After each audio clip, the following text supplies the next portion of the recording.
ये कोई बेनिफिट हो सकता था? देखिए, गठबंधन की राजनीति पे कल अडवाणी जी बोल रहे थे एक प्राइवेट चैनल के ऊपर। वो कह रहे थे कि इस देश में गठबंधन की राजनीति को आप त्याग नहीं सकते, गठबंधन के अपने नियम कायदों को निभाने की जरूरत है। और ये भूल हुई है। मुझे ऐसा लगता है कि झारखंड के अंदर कांग्रेस ने बहुत बड़ी भूल की कि उसने अपने आप को अलग किया, और उसके साथ साथ में उसका नतीजा ये हुआ कि आज उनकी स्थिति कमजोर है। जेएमएम का तो अपना ट्राइबल अपना जो लगाव है उसको लोग नहीं छोड़ सके। अब वो चाहे कितना भी, चाहे मोदी जी ने सीधा उस पर डाला हो कि बाप बेटों की सरकार और सब कुछ कहा हो, किस तरीके से वहां पर वो लोगों ने छोड़ा नहीं। ये अलग बात है कि भारतीय जनता पार्टी अपना स्पष्ट बहुमत लेकर के आ गई, लेकिन उन लोगों की अपनी नींवें आज भी बरकरार है और अभी ये मुश्किल होगा कि वो सरकार किस तरीके से रन करेंगे। ऐसा बहुमत नहीं है, स्पष्ट लग रहा है, लेकिन ये कभी भी कुछ भी हो सकता है। तो मैं समझता हूं कि ये कांग्रेस इसमें सबसे ज्यादा खोने वाली पार्टी रही है। अगर कांग्रेस ने अपने गठबंधन को बरकरार रखा होता तो स्थिति कुछ अलग किस्म की होती है। और दूसरा, ये जिस तरह की कैंपेन चली है, तारीफ इस बात की जानी चाहिए योगेंद्र जी की, जिस तरह की कैंपेन मोदी जी ने चलाई उसके इम्पैक्ट देखने को मिले बड़े स्ट्रांग। ये और भारतीय जनता पार्टी के लिए अपने आप में प्लस पॉइंट रहा है। ये घाटी में भी रहा, ये यहां पर भी, झारखंड में भी देखने को मिला, और उसके लिए तारीफ की जानी चाहिए कि हाँ पार्टी को उठा रहे हैं। लेकिन साथ साथ में उनके साथ में दिक्कत ये हो रही है कि जो दूसरी धारा चल रही है, वो जो लव जिहाद की बात करने वाले चल रहे हैं, साथ साथ में घर वापसी की बात करने वाले चल रहे हैं, वो उनके विकास के रास्ते को, उनके रथ को, आप कह रहे थे कि रथ रुक रहा है, चल रहा है, मैं कह रहा हूं कि वो अपने आप में ब्रेक लग रहा है, कुछ अटकने लगा है। ओम जी, लेकिन एक चीज है जी, बीजेपी जो मूल एजेंडा, मूल जो आधार है, पार्टी के नेता या सेकंड रेंज के नेता वो बेशक करते हो, चाहे 370 की बात हो, राम मंदिर का मुद्दा हो या फिर दूसरी चीजें, उन पे बात करते हो। लव जिहाद भी आजकल एक एजेंडे में शामिल है, लेकिन नरेंद्र मोदी खुद विकास के अलावा कोई दूसरी बातें आजकल नहीं कर रहे हैं। हो सकता उससे पहले रहा उनका जो फेस है उसी तरह से प्रपोज किया जा रहा हो कि नरेंद्र मोदी है कट्टर एक हिंदुवादी चेहरा है, लेकिन वो खुद के मुंह से नहीं कहते हैं और इस तरह का प्रेजेंट भी नहीं कर रहे हैं, केवल विकास की अवधारणा पे इस वक्त टिक रहे हैं। तो इसका कुछ बेनिफिट मिल रहा है उनके? देखिए, निश्चित रूप से योगेंद्र, एक बात आपको स्पष्ट रूप से समझ लेनी चाहिए और हमें करनी चाहिए और कहना चाहिए अपने श्रोताओं को, अपने दर्शकों को, कि भारतीय जनता पार्टी किसी भी हालत में संघ को त्याग कर अपना अस्तित्व वजूद नहीं स्थापित कर सकती।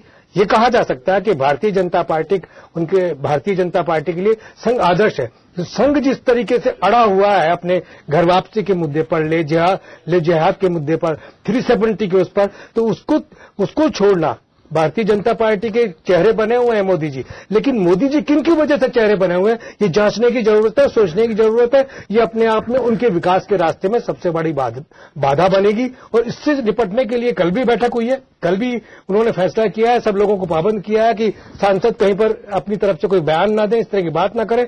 लेकिन वो लोग एडमेंट हैं, संघ के लोग, तो उसके बारे में अगर ये नहीं सोचेंगे तो मुझे नहीं लगता है कि जिस तरह की बात कर रहे हैं मोदी जी, जैसा विकास के रास्ते पे ले जाना चाहते हैं देश को, उसमें उस तेजी के साथ में आगे बढ़ जी। लेकिन आज के जो चुनाव परिणाम है, इससे मुझे लगता है कि मोदी काफी मजबूत होने चाहिए आइडियोलॉजिकली अगर हम बात करें तो, क्योंकि चुनाव कमान 9 सभाएं जम्मू कश्मीर में करना और पहली बार इतनी सीटें वहां क्लियर मेजोरिटी झारखंड में लेके आना, तो ये निश्चित रूप से माना तो यही जाना चाहिए कि नरेंद्र मोदी इससे काफी मजबूत होने चाहिए। देखिए, ये भारतीय जनता पार्टी में कलेक्टिव लीडरशिप है, चेहरा एक बता दिया आपको नरेंद्र मोदी जी का, बाकी उसमें सब कुछ है, पार्लियामेंट्री बोर्ड है, उसके साथ साथ में उसके निर्देश देने वाले लोग भी हैं। तो सिर्फ मोदी जी का सिलसिला नहीं है, ये कांग्रेस पार्टी नहीं कि इंदिरा जी ने कह दिया, राजीव जी ने कह दिया या राहुल जी ने कह दिया, सोनिया जी ने कह दिया। ये भारतीय जनता पार्टी जिसमें बाकी लोग भी बैठे हुए हैं, वो उनके साथ में जो भी उनके ना इत्तेफाक, क्योंकि अंदर बोलेंगे, बाहर कोई नहीं बोलेगा, लेकिन ये पहली बार ही हो रहा है कि बाहर भी बोलने लगे हैं लोग, जिसके लिए कल उन्हें पाबंद किया है। ऐसी स्थिति में सिर्फ ये कहना कि मोदी जी अपनी मर्जी के साथ में सब कुछ कर सकते हैं, मैं नहीं समझता कि भारतीय जनता पार्टी में कोई तानाशाही वाला सिलसिला चल सकेगा। सबसे बड़ा गिल्लेबाज योगेंद्र जी यही है जो ओम जी बता रहे हैं। आप पीडीपी या नेशनल कॉन्फ्रेंस, दोनों में से एक को चुनना पड़ेगा सरकार बनानी है। तो धारा 370 के एजेंडे सामने रख के 6 साल तक उनके संग सरकार में रहेगी, क्या आप बात कर सकते हो उसके ऊपर? ये संभव ही नहीं है, किसी हालत में संभव नहीं है। इसलिए हार्ड लाइनर्स की वजह से मेरे ख्याल से प्रॉब्लम भी है। आपको स्वीकार करना पड़ेगा जो कश्मीर की स्थिति है, उसमें धारा 370 के ऊपर कॉम्प्रोमाइज हो नहीं सकता, और जब तक ये कॉम्प्रोमाइज हो नहीं सकता, बात नहीं हो सकती।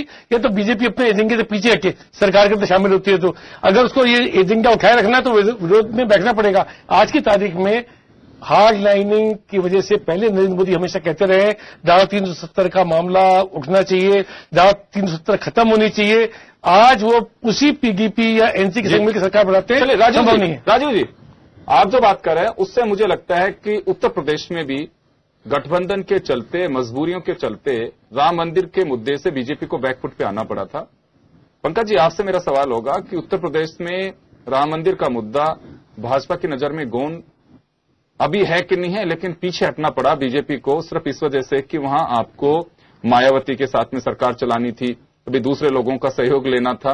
क्या 370 भी, क्योंकि दो बड़े मुद्दे आपके 370 और राम मंदिर का मुद्दा, अभी धारा 370 के मुद्दे को लेकर के चाहे पीडीपी हो, क्योंकि पीडीपी का वजूद उनके अपने कास्ट के जो लोग हैं वो है, और आज अगर बीजेपी के लिए हिंदू मतदाता निकला था तो हमें नहीं भूलना चाहिए कि पीडीपी के लिए मुस्लिम मतदाता भी घाटी में उसी तरह से निकल करके और खुल करके वोट डाला उन्होंने। ये सबसे बड़ी वजह रही। अगर पीडीपी जिस तरह से नरेंद्र मोदी के खिलाफ, बीजेपी के खिलाफ उन्होंने भाषण दिए, मुफ्ती ने दिए हों चाहे उनकी बेटी महबूबा ने दिए हों, तो ये सबसे बड़ा कारण यही है कि उन्होंने मुस्लिम मतदाता को निकाला बीजेपी के खिलाफ। अभी क्या उसके साथ सहयोग, अगर आप लोग सहयोग लेते हैं या देते हैं तो फिर एक बार आपको आपके मुद्दे से पीछे हटना पड़ेगा। देखिए योगेंद्र जी, बहुत सीधी सी चीज है कि जब गठबंधन की सरकार होती है तो गठबंधन के कुछ रूल्स होते हैं जी, और बहुत बार ये चीजें चली भी हैं जी, क्योंकि अभी जो एक छोटा सा जवाब आप दे रहे हैं उसी में जोड़ना, लेकिन राजनीतिक दलों में क्या सब्र का बांध टूट चुका है कि हमें वेट करना चाहिए जिस एजेंडे है उसके लिए में? नहीं देखिए, नहीं इतना आपने कहा कि हम आज सरकार बनाने जाते हैं। नहीं, राम माधव जी ने संकेत दिए हैं, आपके महासचिव हैं। देखिए मैं कह रहा हूं आपको, नहीं लेकिन देखिए महासचिव जो है तय नहीं करता, बहुत सीधी सी बात है। राजनाथ सिंह जी ने बोला, एक सेकंड देखिए, अध्यक्ष जी ने जब अपनी प्रेस कॉन्फ्रेंस की तो अध्यक्ष जी ने कहा कि सारे विकल्प खुले हुए हैं। बिल्कुल, और ये सब जो तय है अभी विकल्प खुलने जो है तभी कहा जाता है जब सत्ता बनाने की लालसा में हो, नहीं लेकिन अदरवाइज हम कहते हैं भूमिका अदा करेंगे। देखिए मैं क्या कह रहा हूं आपको, बिल्कुल मुद्दे आपने जो कहा, पार्टी के मुद्दे बिल्कुल निश्चित रूप से वहां पर है, लेकिन पार्टी के मुद्दे भारतीय जनता पार्टी ने हमेशा से कहा कि देश हित के अंदर सबसे पहला सर्वोपरि देश हित है।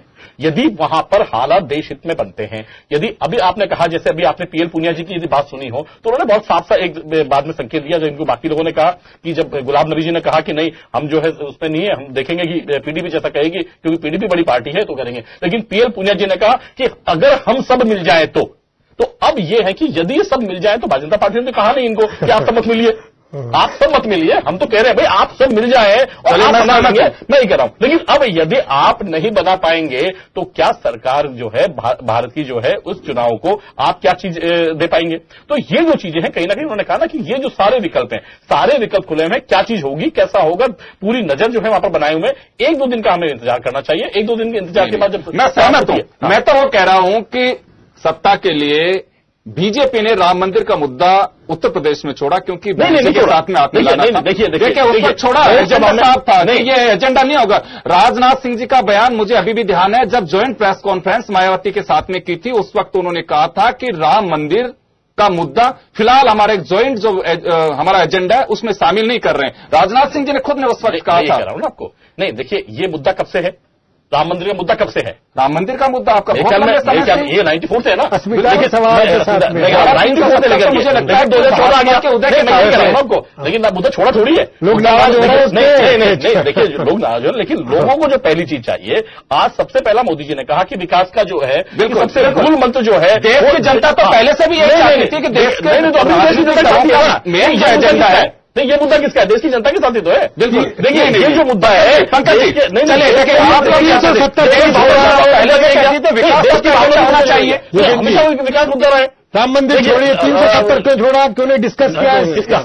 370 को क्यों छोड़ा इस वक्त? देखिए जब चुनाव के दौरान आप जो लोकसभा चुनाव जब लड़ा गया, लोकसभा का पूरा आप जो है जो 370 का आधार बनाया पूरा देखिए, देखिए लेकिन अब क्या रहेगा बीजेपी का लोकसभा के चुनाव के अंदर सबसे बड़ा जो मुद्दा चुनाव पे लड़ा, उस चुनाव के मुद्दे पे हमने सबसे पहला मुद्दा लड़ा, हमने विकास पे चुनाव लड़ा, हमने भ्रष्टाचार के विरोध में चुनाव लड़ा, हमने महंगाई के विरोध में चुनाव लड़ा, हमने जो है ये जो कुशासन था उसके आगे सुशासन के लिए चुनाव लड़ा। तो हमने मेन मुद्दा, मैं सहमत हूं और होना भी यही चाहिए। हम तो दिल से और दिमाग से चाहते हैं कि हर राजनीतिक दल की जो एजेंडा है, वो जो मैनिफेस्टो जारी करता है और जो बजट हर साल पेश करते हैं सरकारें, उनका एजेंडा विकास पे फोकस हो। हम दिल से चाहते हैं ये बात, और मुझे लगता है देश की जनता भी यही चाहती है। लेकिन जब वक्त आता है अपनी बात को बुनाने का, तो वो विचारधारा आगे आ जाती है। सवाल यहीं पे है, जब एजेंडा आप लोगों का विकास का है तो उन चीजों को पीछे क्यों नहीं रखा जाता? या फिर अब समझा जाए कि बीजेपी अब ये मान के चल रही है कि धारा 370 और राम मंदिर का मुद्दा है वो कहीं विकास से पीछे है, ये मान के चल रही है बीजेपी? नहीं योगेंद्र जी, बहुत साफ से कहा, जिस प्रायोरिटीज है देश के लिए राष्ट्र वो विकास है ना। देखिए मैंने कहा ना, राष्ट्र हित सबसे पहले सर्वोपरि है, उसके बाद हम विकास की हमने बात की। नहीं, राष्ट्र का हित हमने यही कहा ना। नहीं, लेकिन हमने कहा कि जहां जो चीजें हैं, जो रेगुलर जो चीज चलती हैं, जिन पे डिसीजन होने हैं, जो आदमी की अस्मिता के सवाल है, जो लोगों के साथ न्याय होना चाहिए, उसके मुद्दे पे भी तो साथ साथ चलेंगे नहीं चलेंगे? या वो मुद्दे पहले, या उन मुद्दों को आप आगे लाकर के पीछे देश में साथ चलेंगे? तो कहीं ना कहीं जो मुद्दे हैं, जिन लोगों पे लोग विश्वास है, जिन लोगों की अस्मिता का सवाल है, जिन लोगों के उनके न्याय का सवाल है, जिन लोगों के साथ में ये है, तो उनकी भावनाओं का कदर करते हुए हमने कहा कि भाई हम उसी में चलेंगे। और आप देखिए कि कहीं भी आज जिस तरीके के हालात हैं, जिस तरीके का बना, अभी आपने बहुत सीधे से कहा कि लोग जो है कि उन्होंने कहा कि अब कम्युनल फोर्सेज को नहीं आने देंगे। आज हम नहीं कह रहे कि भाई हम कह रहे, आप देखिए कि रोकने के लिए, किसी पार्टी को रोकने के लिए वो लोग ये कह रहे कि नहीं तो आप चारों पार्टी में से नहीं, अब आप देखिए, अब आप कांग्रेस कह रही है, कांग्रेस जो है, कांग्रेस उमर अब्दुल्ला कह रहे हैं कि भाई हमें सरकार नहीं बनानी, लेकिन कांग्रेस कह रही है कि नहीं, हम जो है पीडीपी, उमर अब्दुल्ला सारे मिलकर के, क्योंकि आप जो समीकरण है, टेक्निकल समीकरण है, उसमें यह कि यदि बाकी सारे लोग मिलते हैं तब जाकर के जो है जरूरत ही नहीं है, एनसी की जरूरत नहीं है, पीडीपी, कांग्रेस, अन्य मिलकर सरकार बनती है। धारा 370 के मुद्दे में बात इसलिए हो रही है कि धारा 370 के मुद्दे में खाली बीजेपी विरोध कर रही है जी, एनसी, कांग्रेस, पीडीपी किसी को विरोध नहीं है। ये आपका मुद्दा है, खाली आप अपने मुद्दे आगे धारा 370 पे और जो बेईमानियां हुई, जो लोगों का पैसा आपने वहां से जो हालत देश के जो देश के आपके लोगों ने रेफरेंडम की बात की है,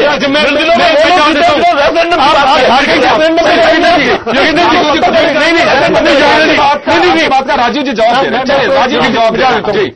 झारखंड में प्रधानमंत्री जाके भाषण में बोले, लगातार बोले कि इस प्रदेश को जो कि बहुत संपन्न है उसको लूटा गया, पिछले सालों के अंदर उसको लूटा गया। किसने लूटा? 14 वर्ष के अंदर, पिछले जब से बना है 10 साल तो आपकी सरकार रही, किसने लूटा? जवाब दे प्रधानमंत्री, किसके लिए कहते?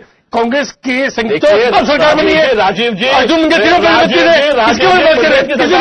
प्रदेश की सरकार और केंद्र की सरकार ने मिलकर झारखंड के बारे में आपने बोला, मैं बताऊंगा पासको की किसने दिया, लूटा किसने, मैं बताऊंगा।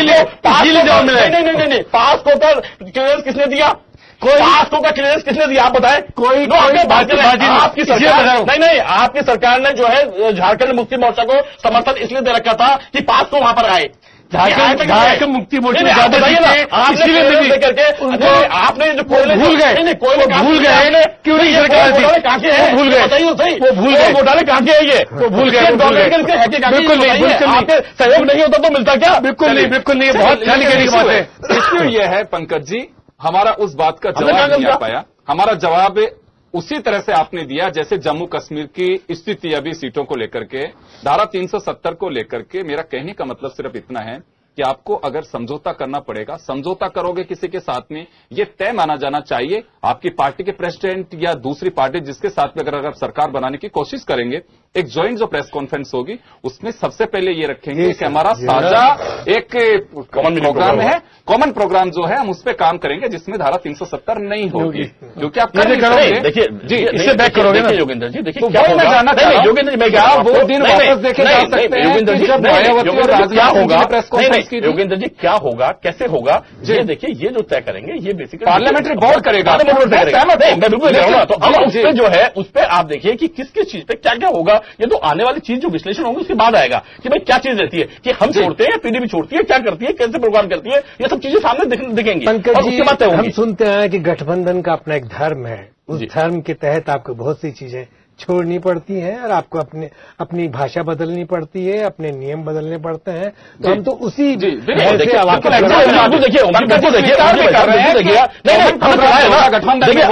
अटल जी की सरकार में चला ही ना, ये एनसीपी शामिल थी उसमें। बिल्कुल। देखिए आपको अटल जी की सरकार में, लेकिन कहां पर कौन था? देखिए विधानसभा में जो स्वायत्तता का रेजुलेशन पारित हुआ और फारूक साहब ने कहा कि साहब एक स्वायत्त सरकार रहेगी, राज्य रहेगा, वो ले जाके लोकसभा में उन्होंने पेश किया। अटल जी ने इनकार कर दिया और फारूक साहब बाहर हो गए। उसके बाद में हुआ, लेकिन पहले जब पंकज जी, मैं आपकी बात से सहमत हूं।